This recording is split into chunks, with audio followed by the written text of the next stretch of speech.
ఉద్యోగుల పాలిట నరరూప రాక్షసుడు జగన్మోహన్ రెడ్డి. ఆ ఉద్యోగులకి 30,000 కోట్ల రూపాయలు ఎగ్గొట్టి పారిపోయిన దుర్మార్గుడు జగన్మోహన్ రెడ్డి. నెల నెల జీతాలు ఇవ్వకుండా ఆ ఉద్యోగులను ఇబ్బంది పెట్టింది కూడా జగన్మోహన్ రెడ్డి. ఉద్యోగుల పట్ల కర్కశంగా వ్యవహరించి వాళ్ళ తన బంధువు వెంకట్రామరెడ్డి రూల్స్ని అతిక్రమించి ఎన్నికల ప్రచారం చేశాడని చెప్పి ఆనాడే ఎన్నికల సంఘం చర్యలు తీసుకుంది, సస్పెండ్ చేసింది. జగన్మోహన్ రెడ్డి ముఖ్యమంత్రిగా ఉండగానే సస్పెండ్ చేసింది. ఇప్పుడు జగన్మోహన్ రెడ్డి బయటకు వచ్చి వలవలా ఏడుస్తున్నాడు, వెంకట్రామరెడ్డిని ఉద్యోగం నుంచి తీసేస్తారా, ఉద్యోగులకు అన్యాయం జరిగిపోతూ ఉందని. వెంకట్రామరెడ్డి ఒక్కడే ఉద్యోగా, రాష్ట్రంలో వేల మంది ఉద్యోగులు ఉన్నారు.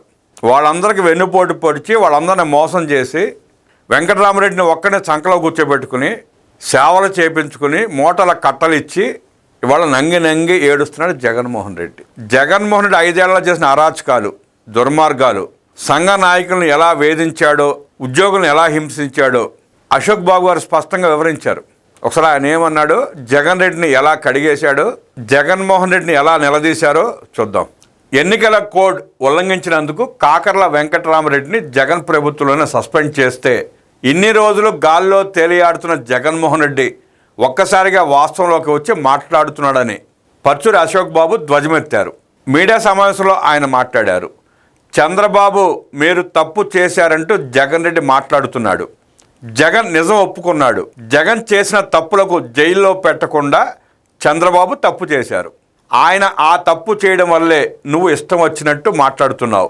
2/4/2024లో ప్రభుత్వంలో ఉండి ఎన్నికల కోడ్ ఉన్న కాండక్ట్ రూల్స్ను బ్రేక్ చేసి కాకర్ల వెంకట్రామరెడ్డి, చల్లా చంద్రయ్య వైసీపీ జెండాలు పట్టుకొని కడప జిల్లాలోని 4 ఆర్టీసీ డిపోల్లో వైసీపీకి అనుకూలంగా ఎన్నికల ప్రచారం నిర్వహించారు.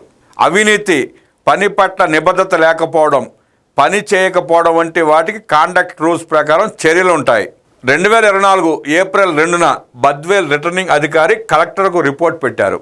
అదే రోజున 137/2024, 81/2024, 116/2024, 166/2024 ఎఫ్ఐఆర్లు కాకర్ల వెంకట్రామరెడ్డి, చల్లా చంద్రలపై నమోదయ్యాయి.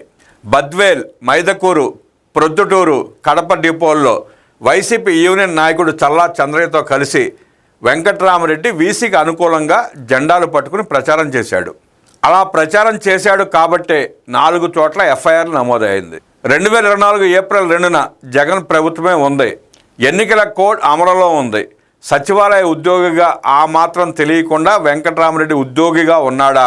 ఎక్కడా టీడీపీ కంప్లైంట్ చేయలేదు. బద్వేల్ రిటర్నింగ్ అధికారి ఫిర్యాదు చేశాడు. ఇది వాస్తవం అని జగన్ తెలుసుకోవాలి అన్నారు. అది వాస్తవం అని జగన్ రెడ్డికి తెలుసు. ఇవాళ డిస్మిస్ అయ్యాడు కాబట్టి కూటమి ప్రభుత్వం మీద ఆ నెపాన్ని నెట్టివేసి అమాయకంగా నమ్మే ఉద్యోగులను ఇంకా మోసం చేద్దామనుకున్నాడు జగన్ రెడ్డి. జగన్ రెడ్డి నిన్ను నమ్మి 5 ఏళ్ల పాటు ప్రభుత్వ ఉద్యోగులు నట్టట మునిగిపోయారు. ఆ కుటుంబాలు అల్లాడిపోయినాయి. నెల నెల ఇంటి అద్దె కట్టుకోలేక, సరుకులు కొనుక్కోలేక, పాలు కొనుక్కోలేక, కనీసం రోజువారీ కూరగాయలు కూడా కొనుక్కోలేక ఎన్ని ఇబ్బందులు పడ్డారో ఆ కుటుంబ సభ్యులు కూడా తెలుసు. రాష్ట్ర ప్రజలు కూడా చూశారు.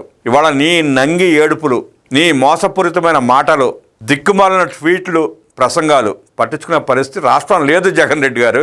జీవో నెంబర్ 464లో ఈ వివరాలన్నీ ఉన్నాయి. కానీ ఎన్నికల సమయంలో కడప కలెక్టర్ వీళ్ళందరూ ఎన్నికల ప్రచారంలో పాల్గొన్నారని నివేదిక ఇచ్చారు. ఎన్నికల అనంతరం వారు 11 సీట్లకే మీరు పరిమితమయ్యారు. మా ప్రభుత్వంలో రిపోర్టు ఆధారంగా విచారణ జరిపించాం. 18/4/2024లోనే రిపోర్టు వస్తే మీ ప్రభుత్వంలోనే వెంకట్రామరెడ్డిని పంచాయతీరాజ్ సెక్రటరీ సస్పెండ్ చేశారు. ఆర్టీసీ ఉద్యోగి చల్లా చంద్రయ్యను కూడా సస్పెండ్ చేశారు. అప్పుడు అధికారంలో ఉన్నది జగన్ రెడ్డి అనేది గుర్తుంచుకోవాలి. మా ప్రభుత్వం వచ్చాక దీనిపై అనేక రకాలైన పిటిషన్ల వివరాలు ఇచ్చారు. వైసీపీ తప్పు చేసింది కాబట్టే మీ ప్రభుత్వంలోనే వెంకట్రామరెడ్డిపై చర్యలు మొదలుపెట్టారు. కూటమి ప్రభుత్వం వచ్చాక ఆగస్టులో విచారణ వేశాం. ఇది వాస్తవమా కాదా అనే వివరాలు తీశాం. ఏ కారణాలతో సస్పెండ్ చేశారో తెలుసుకునేందుకు ఎంక్వైరీ చేశాం. తప్పు చేశాడని తేలింది, డిస్మిస్ చేశాం. ఒక సెక్షన్ అధికారిని సస్పెండ్ చేస్తే చంద్రబాబు నువ్వు తప్పు చేస్తున్నావని జగన్ మాట్లాడి వాస్తవాలు చెప్పాడు. నీకు వెంకట్రామరెడ్డి ఒక్కడే రాష్ట్ర ఉద్యోగినా? రామకృష్ణను సస్పెండ్ చేసి జైల్లో పెట్టారు. ఫైనాన్స్ డిపార్ట్మెంట్లో చాలామందిని సస్పెండ్ చేశారు. ఏబి వెంకటేశ్వరరావు, ఎల్వి సుబ్రహ్మణ్యంలను ఇబ్బందులకు గురి చేశారు. మాస్క్ అడిగిన పాపానికి డాక్టర్ సుధాకర్ను వేధించి చంపేశారు. ప్రశ్నించిన పాపానికి దళిత కానిస్టేబుల్ను వేధించారు. ఇవన్నీ మా హయాంలో జరగలేదు, జగన్ రెడ్డి పాలనలోనే జరిగాయి. వెంకట్రామరెడ్డిని డిస్మిస్ చేస్తే అంత అధర్మం అయినట్టు మాట్లాడుతున్నాడు. వెంకట్రామరెడ్డిని అడ్డు పెట్టుకుని బీఆర్టీఎస్ ఉద్యమంలో ఉద్యోగులను బెదిరించి రివర్స్ పిఆర్సీ ఇచ్చావు. దేశంలో నువ్వు ఒక్కడవే ఉద్యోగులకు రివర్స్ పిఆర్సీ ఇచ్చి చరిత్రలో నిలిచిపోయావు. అలాంటి దుర్మార్గపు పనులు చేసి దుర్మార్గంగా వ్యవహరించి ఇవాళ మొసలి కన్నీరు కారుస్తున్నావు. ప్రభుత్వ ఉద్యోగులకు జీతాలు సక్రమంగా ఇవ్వలేదు, ఉద్యోగుల గురించి మాట్లాడే హక్కు లేదు అని జగన్పై ధ్వజమెత్తారు అశోక్ బాబు. దళితుడిని హత్య చేసి డోర్ డెలివరీ చేస్తే వాడిని పక్కన పెట్టుకున్నావు. చంద్రబాబు ఇలాంటి రాజకీయాలు చేయరు. నన్ను సిఐడి కేసు పెట్టి వేధించావు. గచ్చిబౌలిలో ఉన్న సెక్రటేరియట్ హౌసింగ్ కాలనీలో డైరెక్టర్గా మారి అప్పుడు ఉన్న వ్యక్తిని దించేసి ప్రెసిడెంట్ అయ్యాడు. ఖాళీ స్థలాలను ప్లాట్లుగా ఇచ్చేసి పబ్లిక్ స్పేస్ అమ్మేసుకున్నాడు. విచారణ చేస్తే మొత్తం సొసైటీని రద్దు చేసే పరిస్థితిని తీసుకొచ్చిన వాడు వెంకట్రామరెడ్డి. నీ హస్తంతోనే సెక్రటేరియట్ ప్రెసిడెంట్ అయ్యాడు. ఉద్యోగులకు ఏమైనా మంచి చేశాడా? లేదు. ఉద్యోగులను బెదిరించి భయపెట్టడం వెంకట్రామరెడ్డి చేసిన పని. వేల మంది ఉద్యోగులు కరోనా సమయంలో నష్టపోయారు, చనిపోయారు. ఒక్కరికైనా సాయం చేశావా? ఉద్యోగుల గురించి మాట్లాడే అర్హత జగన్కు లేదు. ఉద్యోగుల పాలిట నరకాసురుడు జగన్. రాష్ట్రంలో 50 ప్రభుత్వ ఉద్యోగ సంఘాలు ఉన్నాయి. కనీసం ఒక్క సంఘమైన ఉద్యోగులకు జగన్ మంచి చేశాడని చెప్తారా? చెప్పరు. వెంకట్రామరెడ్డి భార్యకు ముషిరాబాద్ వైసీపీ టికెట్ అడిగింది నిజం. వెంకట్రామరెడ్డి జగన్కు దగ్గర బంధువు. కాండక్ట్ రూల్స్లో ఏ ప్రభుత్వ ఉద్యోగి కూడా ఎన్నికల సమయంలో కోడ్ను ఉల్లంఘించకూడదు. అవి ఉద్యోగులకు ఉన్న రూల్స్. వాటిని వెంకట్రామరెడ్డి బ్రేక్ చేశాడు. అందుకే డిస్మిస్ అయ్యాడు. ప్రభుత్వ ఉద్యోగులకు 30,000 కోట్ల రూపాయలు బాకీలు పెట్టాడు జగన్ రెడ్డి. కూటమి ప్రభుత్వంలో ఇప్పటికీ 22,000 కోట్ల రూపాయలు చెల్లించారు. సిపిఎస్ అప్గ్రేడ్ చేయడంలో ఏపీ ఫస్ట్లో ఉంది. చంద్రబాబు ప్రజాస్వామ్యబద్ధంగా పాలన సాగిస్తున్నారు.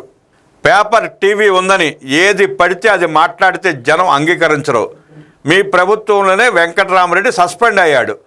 వెంకట్రామరెడ్డి జగన్ కంటే ఎక్కువ అరాచకాలు చేశాడు. వెంకట్రామరెడ్డి డిస్మిస్ ఏ సందర్భంలో జరిగిందో వివరణ ఇస్తాం.